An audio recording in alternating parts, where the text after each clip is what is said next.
1944.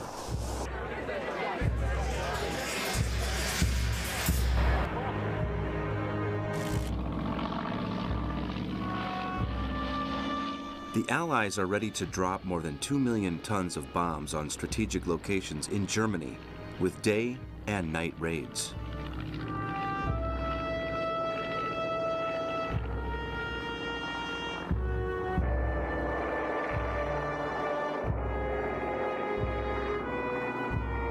The US B-17, with its capacity to operate at altitudes above 8,000 meters, is one of the most decisive weapons they possess. Though initial results have been discouraging with high losses of more than 30% shot down.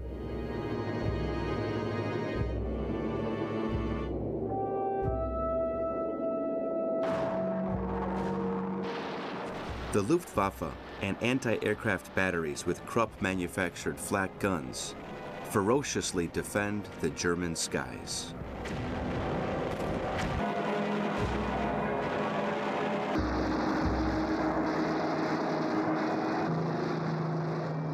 At the start of the year, the protection afforded the bombers by U.S. fighters leads to an increase in the effectiveness of the attacks on German industrial areas, especially those dedicated to arms manufacture.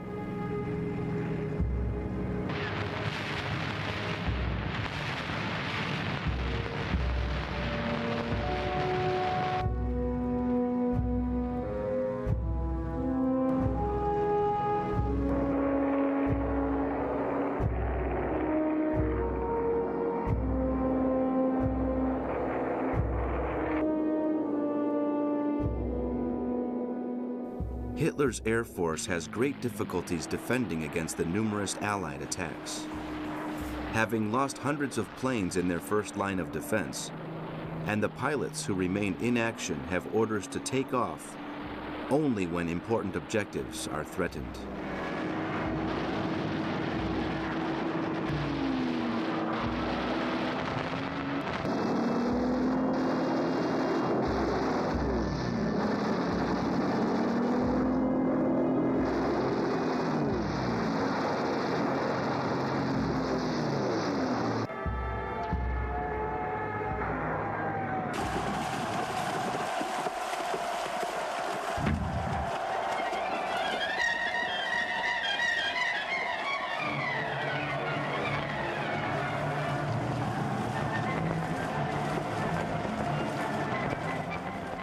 Meanwhile, Stalin has mobilized the Soviet public.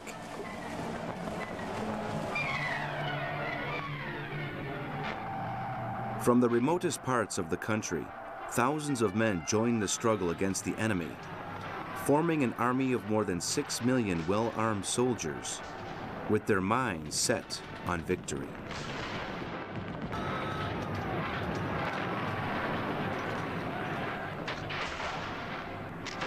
The Red Army General Staff has deployed them on the various battle fronts.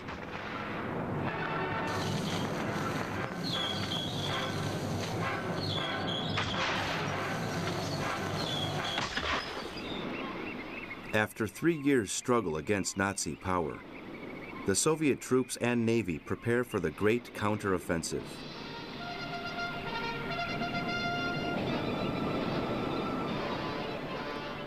They are ready to take advantage of the Führer's strategic error in trying to keep alive the extensive battle line from the Crimea to Leningrad, thus reducing the offensive capacity of his forces.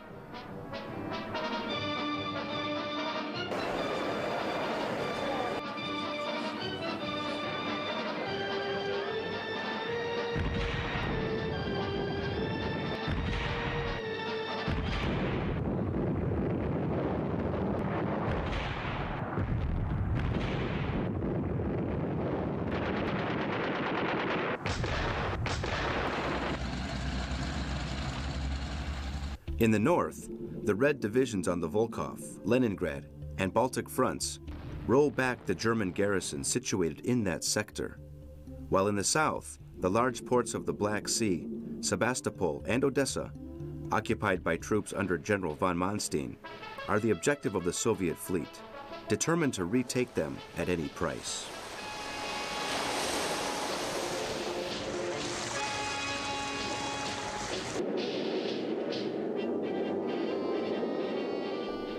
On the 8th of April, the Crimean Peninsula is surrounded, and General Fedor Tolbukhin's 4th Ukrainian Front begins its liberation.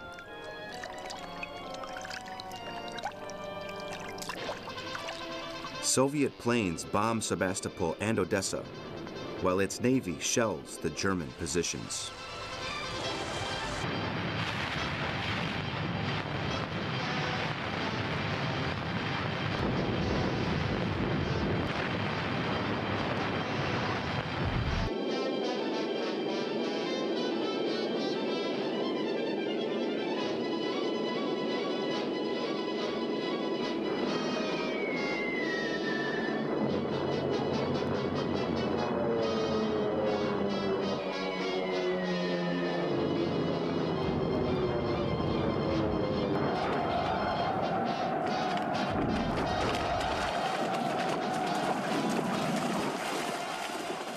On the 10th, the Soviets take Odessa and besiege Sebastopol, a vital strategic point on their march to Berlin.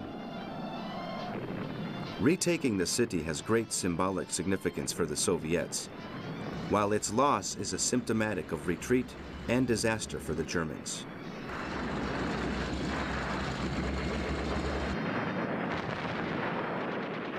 The soldiers of both armies show courage in the house-to-house fighting. The Red Army push makes Hitler fear another Stalingrad, and he hastily orders the retreat of his besieged troops.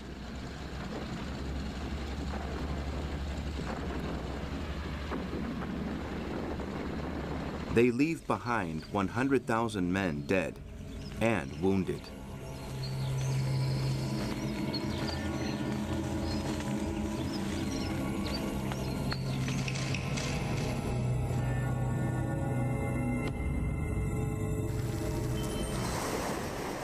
On the 9th of May, Sebastopol falls into Soviet hands. The mounds of bodies in its streets are monuments to man's cruelty to man.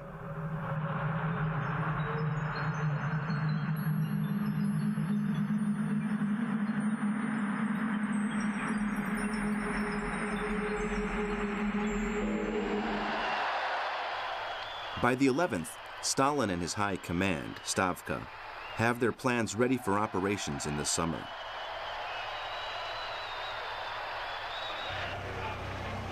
With the northern battlefront on the borders of Estonia and Lithuania, and in the south with the Ukraine, nearly all recovered, the central zone of Belarus becomes the priority. The German Field Marshal Ernst Busch and his men surrounded in Minsk is the target of the immense Soviet force.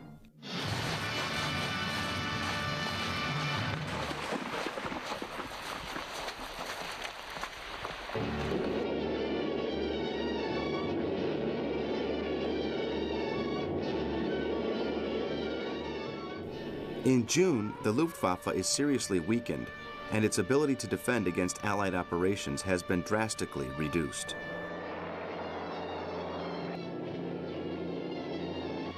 Hitler and his Third Reich begin to totter.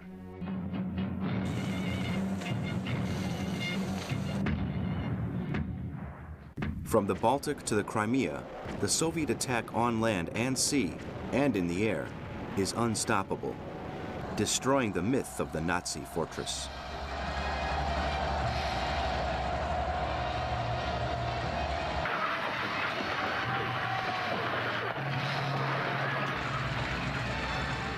On the 22nd, the Red Army begins Operation Bagration.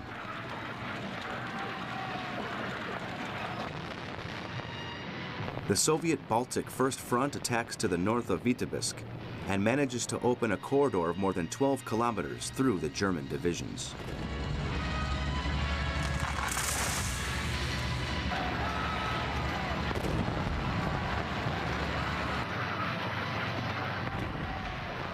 On the 23rd of June, the Belarus Third Front launches an offensive against the south of the city, while the second does so against the area of Orsha.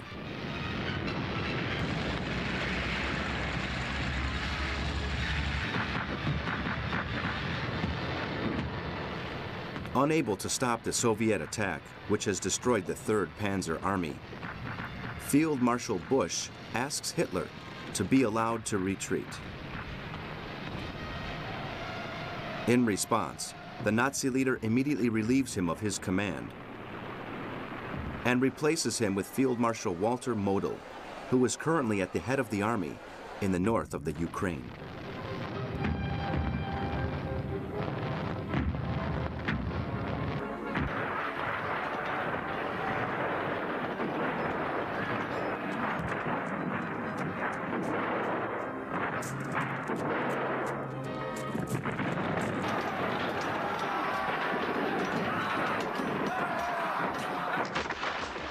By the 7th of July, the Soviets have been able to surround the German troops and enter Minsk.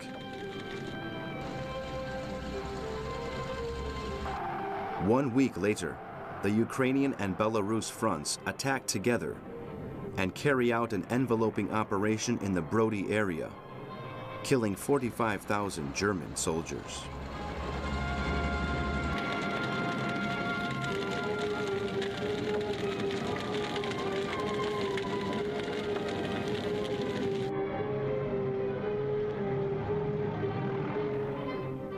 On July the 20th, Hitler narrowly escapes an assassination attempt at his headquarters in Rostenburg in East Prussia.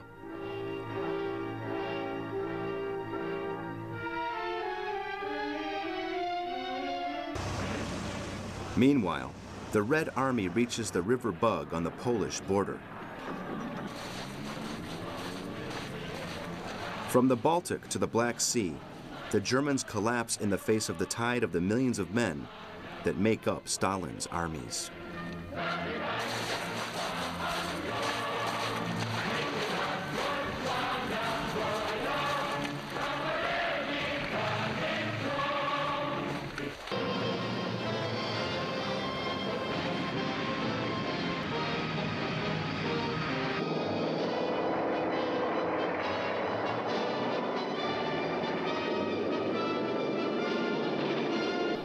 The Allied superiority in the air, both in the east and in the west, is so overwhelming that during the Normandy landings, Eisenhower said, "Don't worry about planes. If you see any, they'll be ours." But the OKW and the Luftwaffe have placed their hopes in the production of a new weapon, the first turbojet fighter plane, the revolutionary Messerschmitt 262.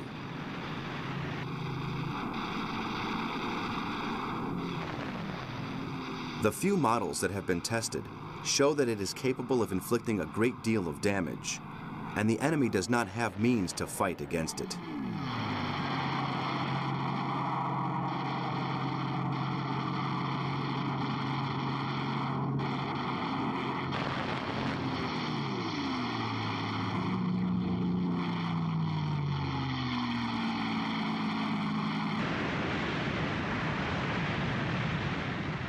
The Third Reich's underground factories still have the capacity to turn out 100,000 units a month.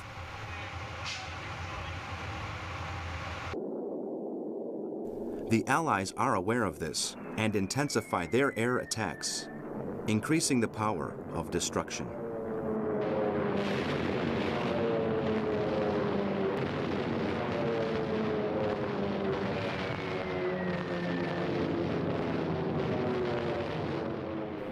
The damage caused to German industry is so great that the manufacture of both turbojet fighters and other planes is practically halted.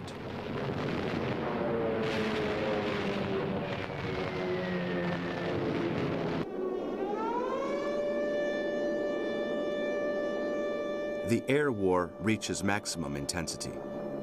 The slight distinction between selective bombing and indiscriminate bombing has disappeared, and any city, whatever its size, can find itself under heavy attack.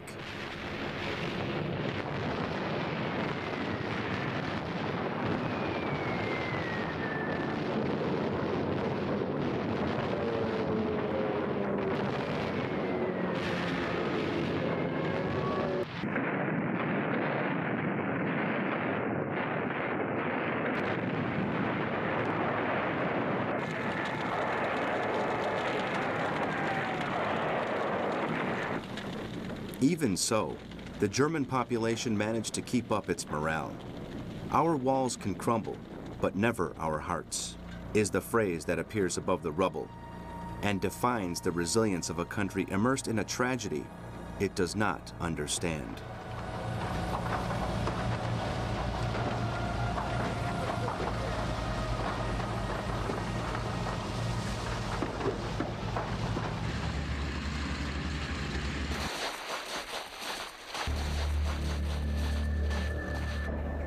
Hitler is under pressure from the Allied armies to the east and west, and to the dismay of its commanders, his invincible Wehrmacht is being smashed.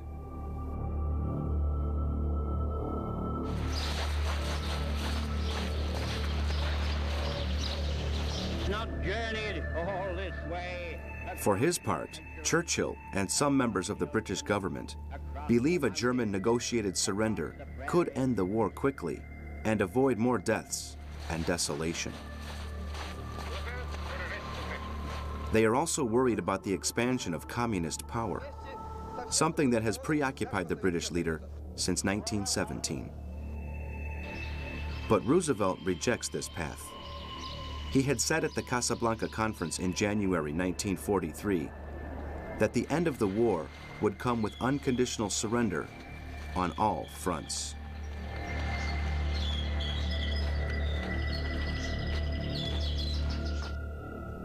This being the case, the Mediterranean is one alternative to open up another front.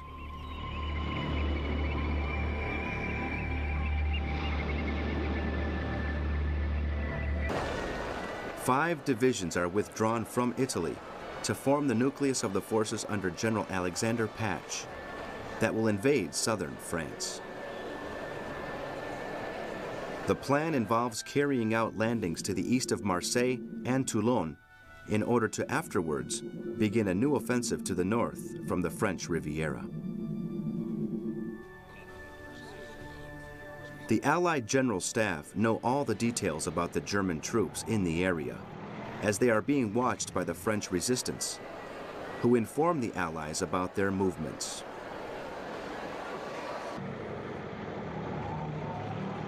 To avoid any rivalry developing between the different attacking groups, as happened in the Salerno landings, sole command is established in one U.S. ship.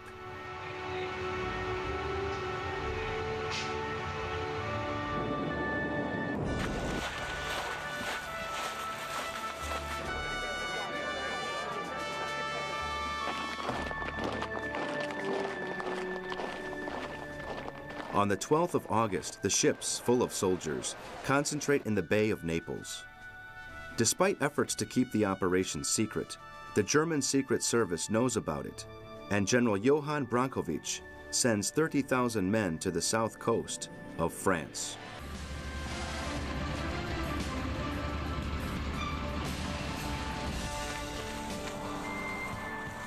His orders are to hold off the invaders for some days until it becomes clear where the Allies have established their beachheads. Then, 200,000 men will be thrown against them.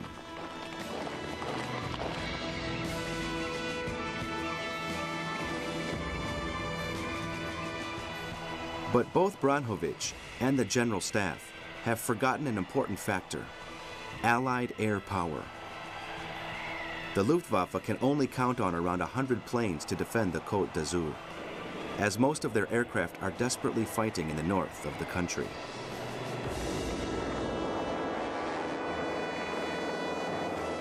Eisenhower and his General Staff know that they will not be able to surprise the enemy, and in order to avoid giving away too much about the areas chosen for the landings, they carry out bombardments of the same intensity at 4 different points on the coast.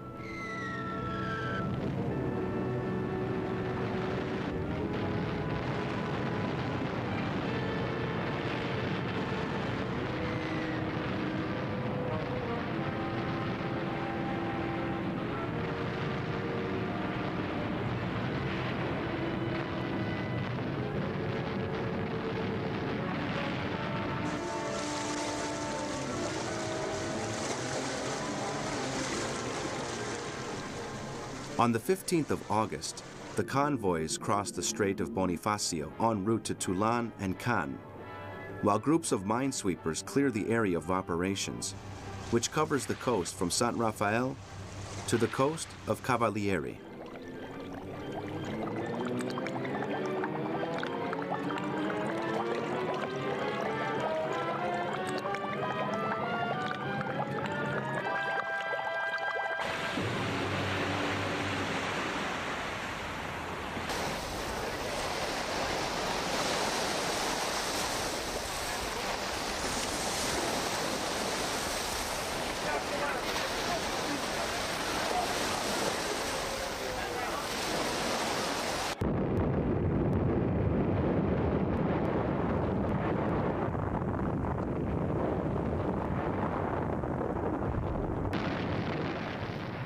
The invasion of the south of France, Operation Dragoon, has begun.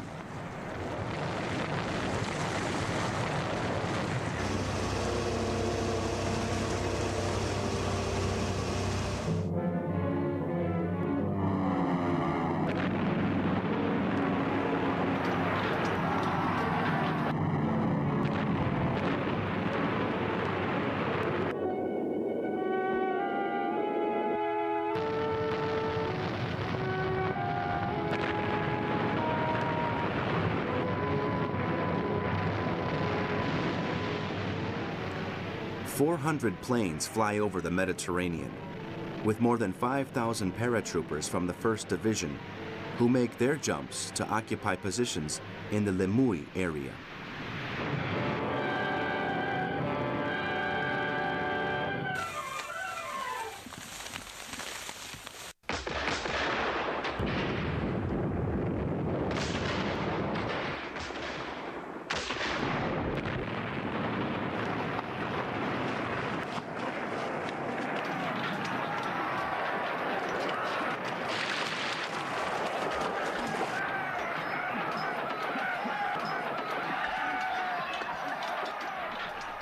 Free French soldiers land on the left flank in the vicinity of Cavalieri, destroying the German posts on the coast and cut the road to Toulon.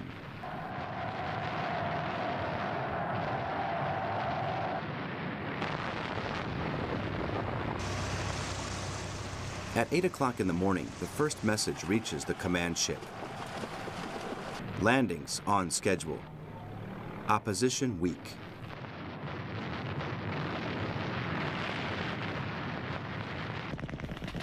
The German troops have been taken by surprise, and their headquarters falls into the hands of enemy paratroopers. At the same time, Marines under the command of Lucien Truscott take control of Communications Center and knock out 2 German divisions.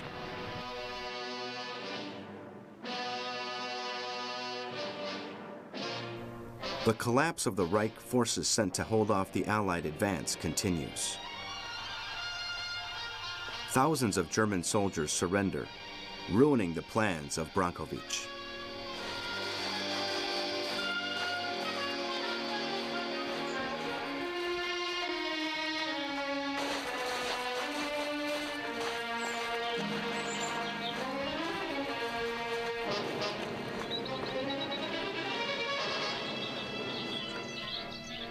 The German general is faced by the impossibility of ordering a withdrawal, as all the bridges across the river Rodano have been destroyed.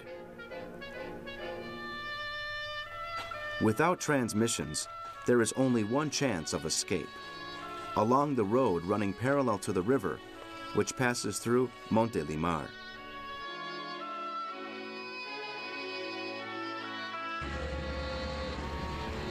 But the city has been taken by the Allies who, 1 week after the landings, have penetrated more than 300 kilometers into French territory.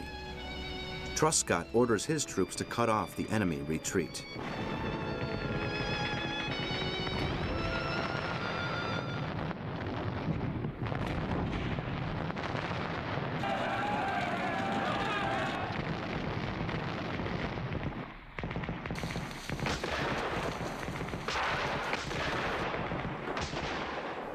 After 8 days of heavy fighting, the German 19th Army is virtually destroyed, having lost more than 11,000 men and 2,500 vehicles.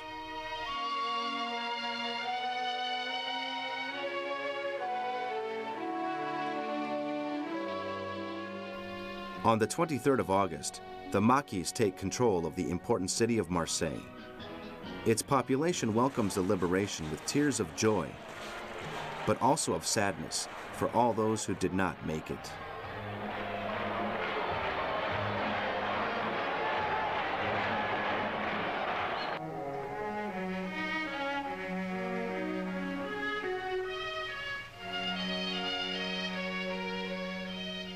After 4 years in exile, Charles de Gaulle returns to France.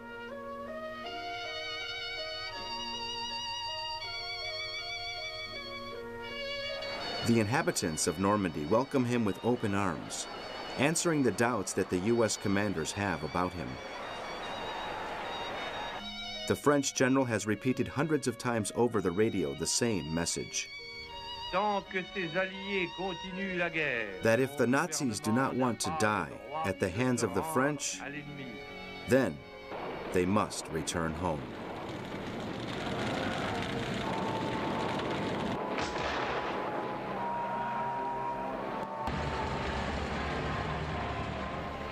In their rapid advance following the Normandy landings, the Allies find themselves a few miles from Paris, and the Germans begin the evacuation of the city.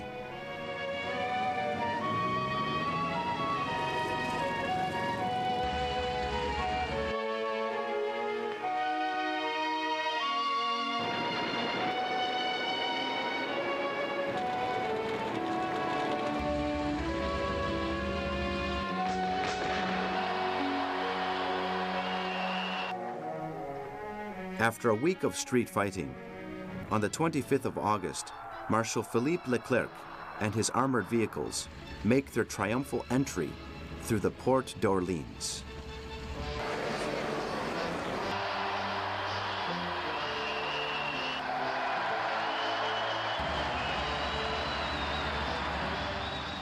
Accompanied by thousands of soldiers, including numerous Spanish Republicans, they make their way to the headquarters of the German governor, Dietrich von Choltitz.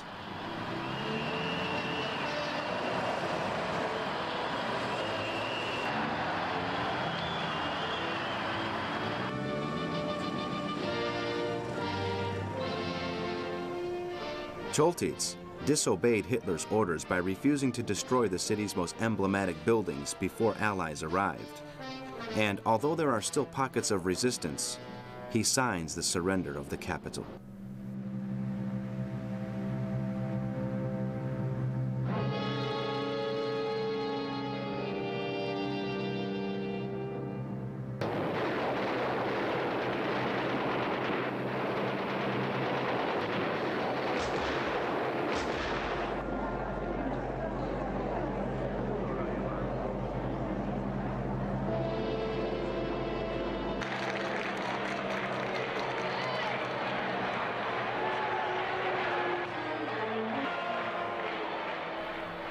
Ignoring the risk of German snipers still hiding on roofs, General de Gaulle walks along the Champs-Élysées in the heart of Paris.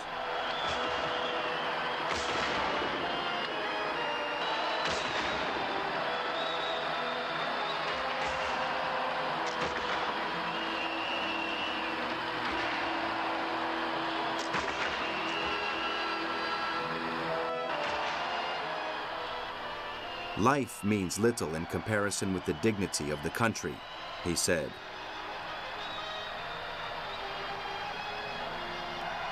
In front of thousands of people, he shouts, "Paris is free. France and its destiny will be free." From the steps of the Hôtel de Ville, Charles de Gaulle proclaims himself President of France. The City of Light shines more than ever.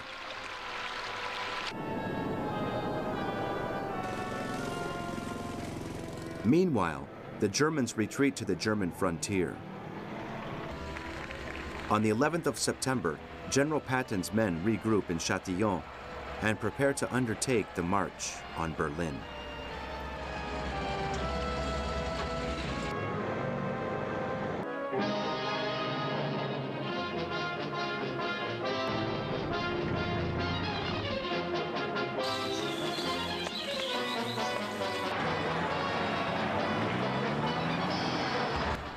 On their route to the heart of the Third Reich, one of the most difficult places to cross is in the Netherlands, where the Germans have concentrated more than 400,000 men.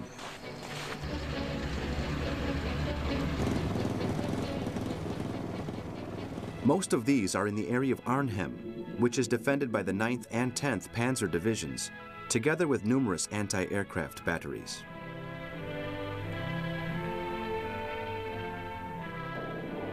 There are also a number of Luftwaffe bases, which make Allied air operations in the area difficult.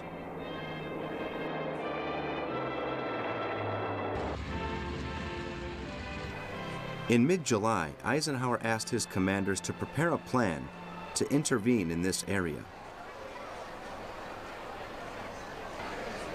Of the 16 presented, that of Field Marshal Montgomery was the one chosen.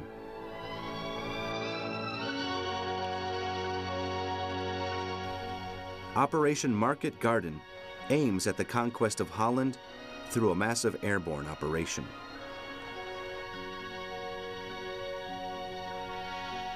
It is made up of 2 phases. Market, the airborne phase, has the objective of taking the bridges along the 100 kilometers that separate Eindhoven, Nijmegen, and Arnhem on the banks of the rivers Maas and Rhine.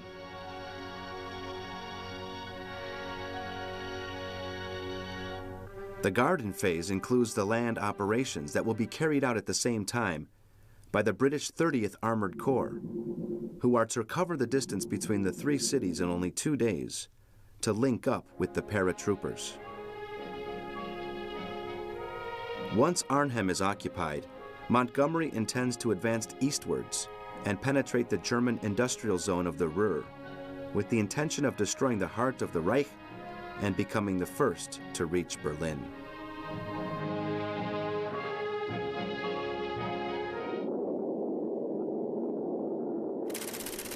September 16th.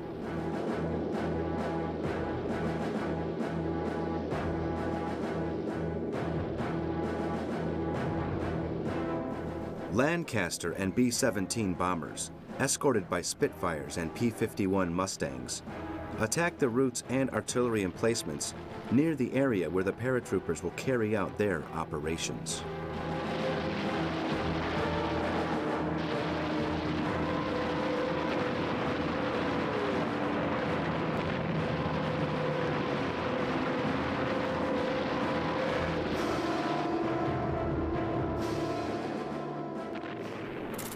September 17th.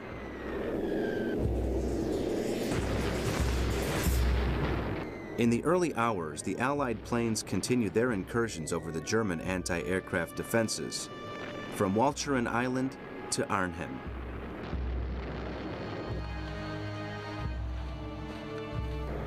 The sky is clear, and the forecast is for good weather to continue.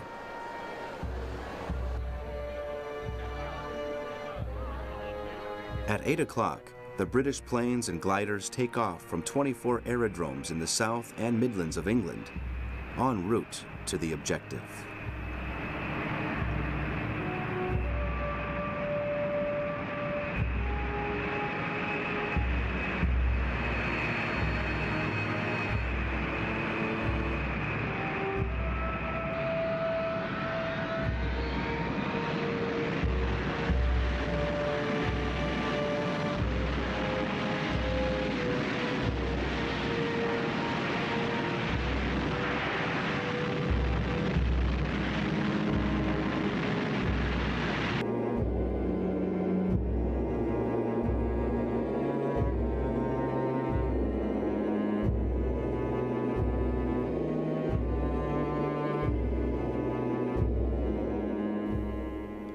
At 1 o'clock in the afternoon, the paratroopers begin their jumps into the areas of Eindhoven and Arnhem.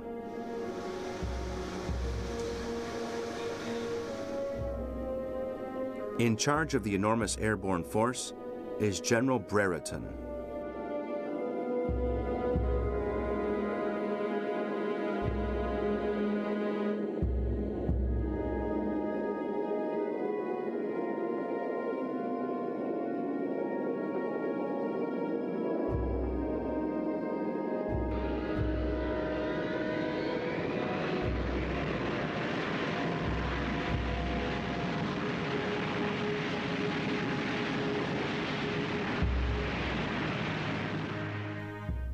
British, Americans, and Polish make up the force of 350,000 men with different missions to accomplish.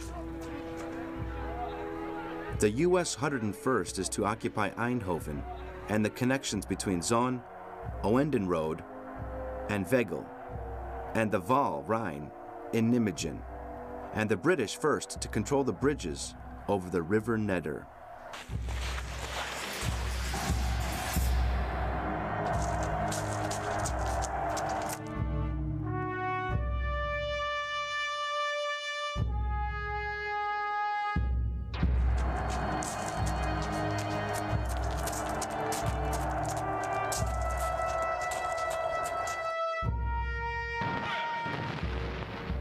In order to facilitate the movement of the troops in Operation Garden, at 2 o'clock in the afternoon, the 30th Corps, under the command of Lieutenant General Brian Horrocks, opened fire from the Belgian frontier on the German positions along the Eindhoven Road.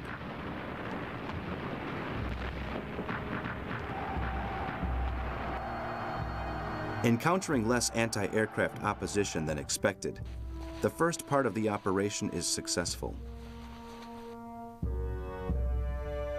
The British paratroopers make their jumps 15 kilometers to the west of Arnhem, very close to the German concentrations of heavy artillery around the city, and begin the advance towards the bridge over the Rhine.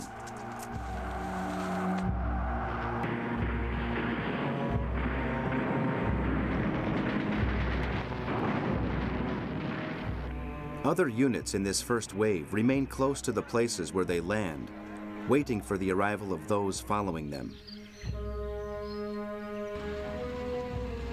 The surprised German troops, commanded by General Student, reinforced their positions under orders to hold the bridges at all costs. Informed of the situation, Hitler orders 300 fighters to urgently be sent to the area, something that is impossible as they do not have them.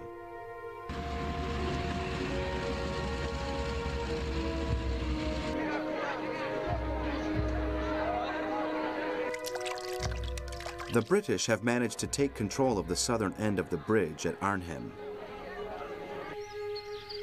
However, as night falls and the Germans are able to increase their number of troops, it becomes apparent that taking the northern end will be more difficult.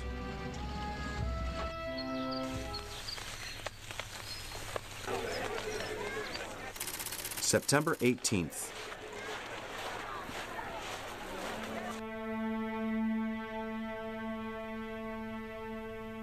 In the Nijmegen area, the Americans have achieved their preliminary objectives, capturing the city of Graz and crossing the river Maas. But upon approaching Eindhoven, their advance is halted by stiff German resistance to the south of the city.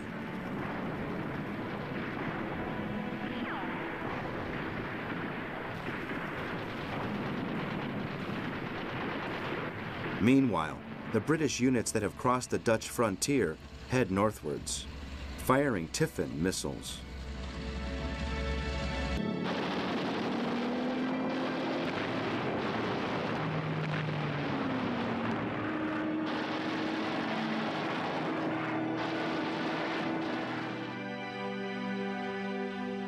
The situation in Arnhem is becoming more complicated, and the streets are turned into a battlefield where the fighting is house to house.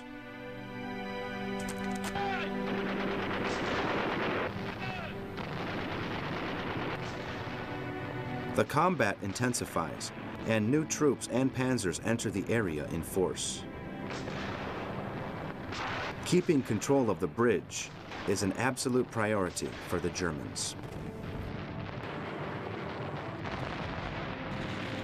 The British, cut off and outnumbered, demonstrate great courage in the face of adversity, holding their positions on the end of the bridge as they wait reinforcements.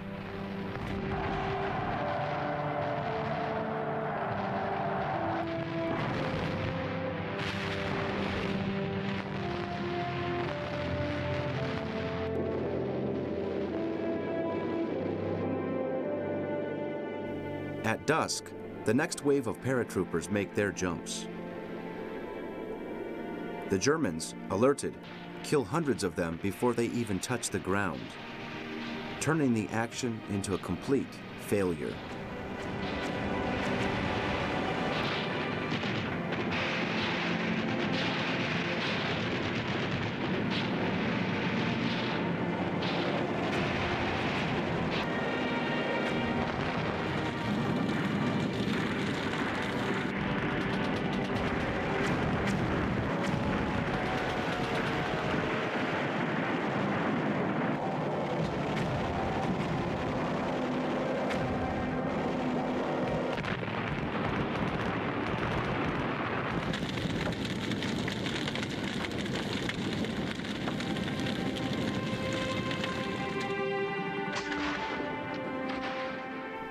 The British, surrounded in the west of Arnhem, are becoming dejected.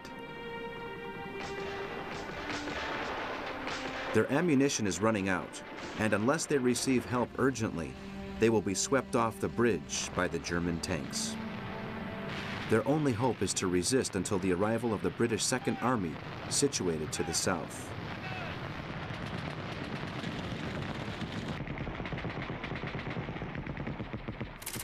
September 19th.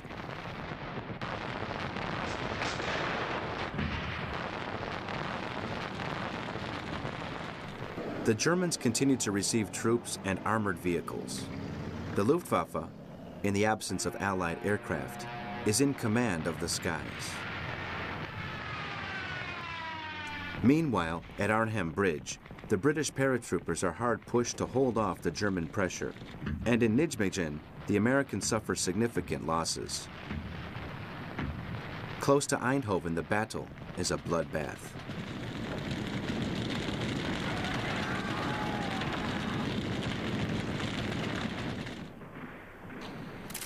September 20th. From Oosterbeek in the north to Zoon in the south, heavy fighting is causing thousands of casualties on both sides.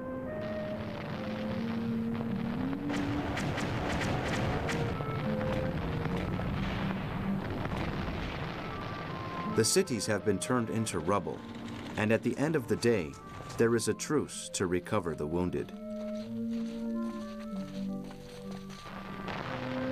The violence of the combat results in a hellish scene of charred bodies, in burnt-out tanks, and corpses scattered everywhere.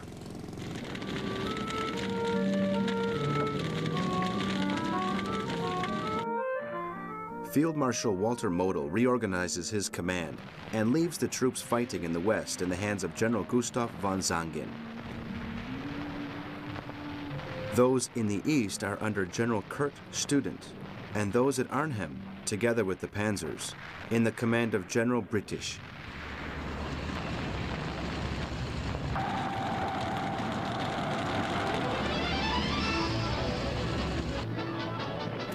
September 21st.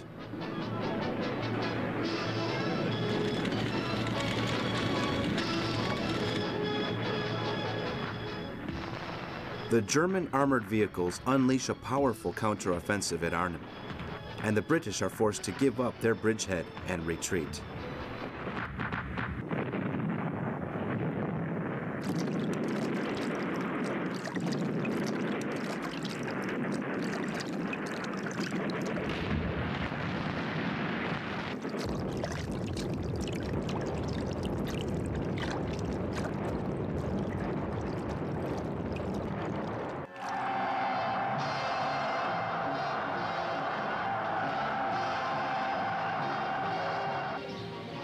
In the afternoon, General Eucourt manages to send an urgent message to Allied headquarters, informing them that there are few survivors from the division in a small area. Casualties are high. It is vital they receive help in the next 24 hours. At the end of the day, the Polish paratrooper brigade arrives in the vicinity of Arnhem under General Sosabowski.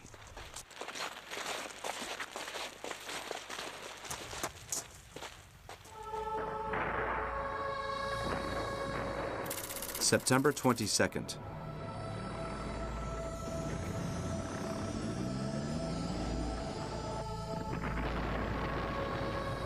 The British soldiers at Arnhem are going through hell. The ring around Lieutenant Colonel Frost's men tightens, while reinforcements try unsuccessfully to reach them.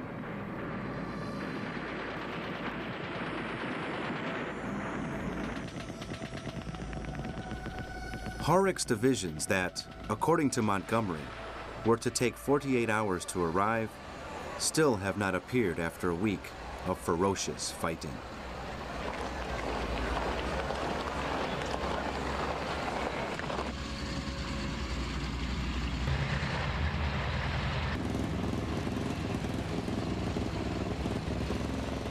September 23rd.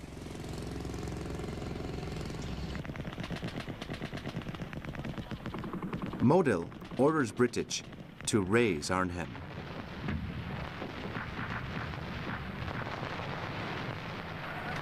The surviving British continue to offer stiff resistance in the hope of being evacuated.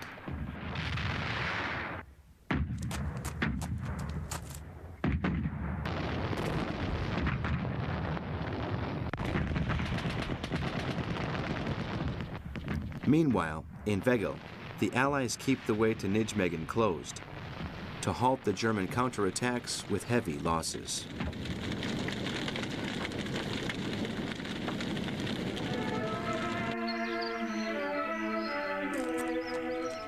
September 24th.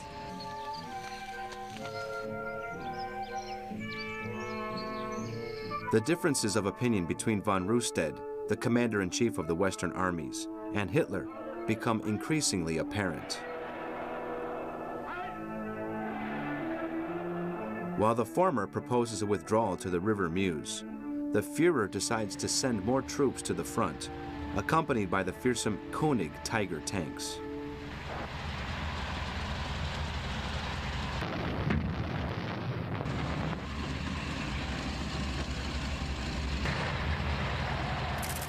September 25th.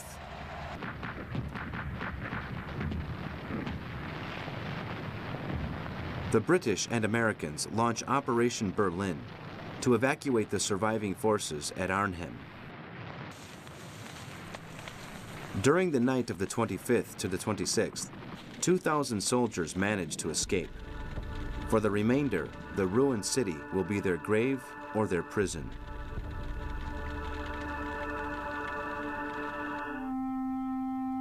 Of the 35,000 paratroopers that landed to the north of the Rhine, the Allies lose 17,200, dead, wounded, or disappeared. The Germans have lost 13,500 men. The only thing that has been achieved is the occupation of an area close to Nijmegen, with no strategic importance. Speaking of the men at Arnhem, Churchill said, "They performed a feat of arms which will be remembered and recounted as long as the virtues of courage and resolution have power to move the hearts of men." For his part, Montgomery would write, "In my prejudiced view, if the operation had been properly backed from its inception and given the aircraft, ground forces, and administrative resources necessary for the job, it would have succeeded in spite of my mistakes or the adverse weather, or the presence of the 2nd SS Panzer Corps in the Arnhem area. I remain Market Garden's unrepentant advocate." To counterbalance the defeat at Arnhem, the Allies make rapid progress in their advance through Normandy, following the landings, and achieve the stabilization of the Western Front. The Allied General Staff has decided that the final assault on the Third Reich will be made on two fronts. From the north by an army of American and British troops, led by Field Marshal Montgomery, which will move east, crossing the Low Countries and the Rhine on the way to Berlin. In support, two U.S. armies under the command of Generals Most and Patton will take on all the German forces situated to the west of the river.